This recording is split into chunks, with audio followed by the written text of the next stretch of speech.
Hello YouTube, this is Darkon633 and today I'm bringing a review of the Transformers Generations Combiner Wars Deluxe Class Breakneck. Now the character is mostly known to G1 fans as Wildrider, but just like Quickslinger, as mentioned in my Quickslinger review, they weren't able to secure the rights, so unfortunately they had to change the name to Breakneck. But since it doesn't matter when it comes to collectors and everything, it's pretty much known as Wildrider anyway. Anyways, the contents of the box includes Volume 16 of the Transformers robots and this, guys. It pretty much continues off where the other Combiner Wars releases went so far. And the only other accessories includes is the typical Combiner limb port and the pipe weapon that also was included with Dead End. Now, before we go into the figure, we'll take a quick look at the box. It's in the typical Transformers Generations box, and just like Quickslinger, there isn't any way to know right off the bat that it was an online-only exclusive. Anyways, we'll take a look at the side. It shows a picture of Menasor, and 2 out of 5 shows that he transfers at 11 steps, which is the same as Dead End, obviously. And for some reason, unlike Quickslinger, they kept off-road on the box and switched Wildrider with, originally it was supposed to be Dead End here, so I have no idea why they did that. But anyways, that's pretty much it for the box. Now, going on to the figure itself, it's pretty much the exact same thing as Dead End in terms of articulation points and most of the design, but obviously he does sport a brand new paint scheme and a new head. His head does rotate 360. You can bend just a little bit down and a little bit up. His arms are on ball joints, so allows full shoulder movement, and it kind of has a hinge joint as well for transformation. His arms can swivel, bend at the elbow, and kind of pivot the hand due to transformation.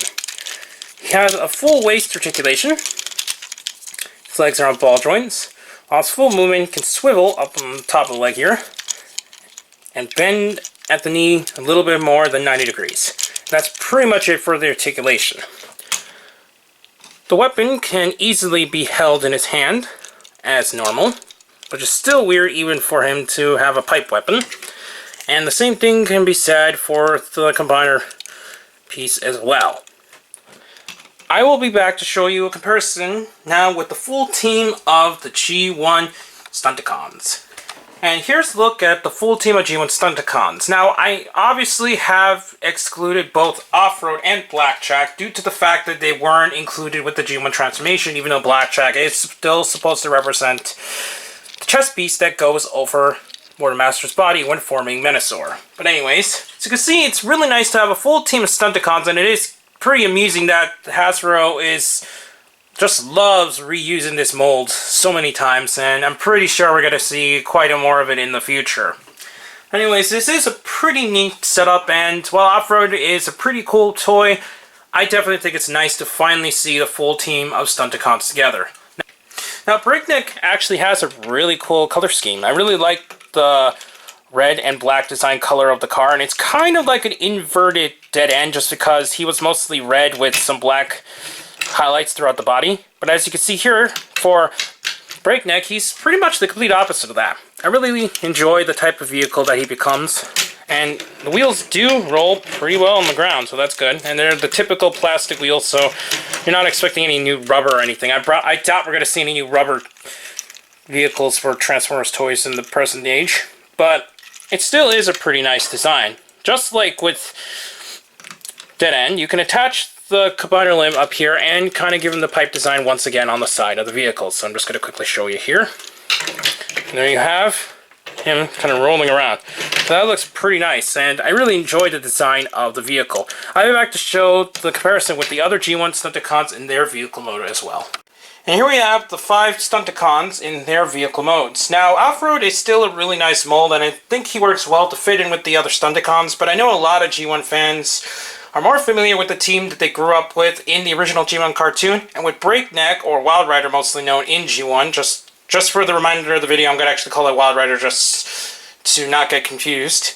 But I still think he looks really nice with the other Stunticons, even if he's just a retool of Dead End. I will quickly show off the transformation into Menasor since it's pretty much the same thing you've seen before, we're just going to transition right into the formation. And with Breakneck, you will finally be able to form the G1 design of Menasor. Now, while Off-Road still works pretty nice with the design, Breakneck is a pretty great addition to the combination since it's a lot more familiar to a lot of G1 fans. Articulation is pretty much the same, and I'm not going to fiddle around with too much because he's still quite unstable even with the Off-Road no longer being part of the arm, just because moving things around makes a lot of the components of Menasor fall apart, and I really hate this toy for that reason. I still like the Menasor design, and I still think it's a pretty great toy overall. I just wish he had a lot better stability since he has a lot of weight pulling him down, but not in the right area, so he's kind of floppy all over the place, and it's a real headache sometimes to pose him and to do anything else besides just displaying him, which mostly that's going to do when it's on the shelf anyway. But anyways, Breakneck is really nice together, and it definitely cleans out the design a lot better than Off-Road since we no longer have that arm design like you would see with Menasor. Sorry, I meant Defensor. Sorry, got the names confused. But anyways, I still really think he's a really nice design, and if you're a fan of the Stunticons, G1, Generations, or Transformers in general, then I highly recommend picking up Breakneck, because it is a great figure. I got Breakneck along with Quickslinger from BBTS, and they have gotten up to several different online stores in the last couple days, and yes, it is an online exclusive, so keep that in mind when trying to find this toy since you will not find it in stores. But anyways, please comment, subscribe, and please check out the channels down below. Don't forget to check out the WRW podcast on their new YouTube channel, which is listed in the link below as well. Also check out Hero Talker for the latest in hero news. Also check me out on Twitter under Darkon633, and I'll see you YouTube. Bye.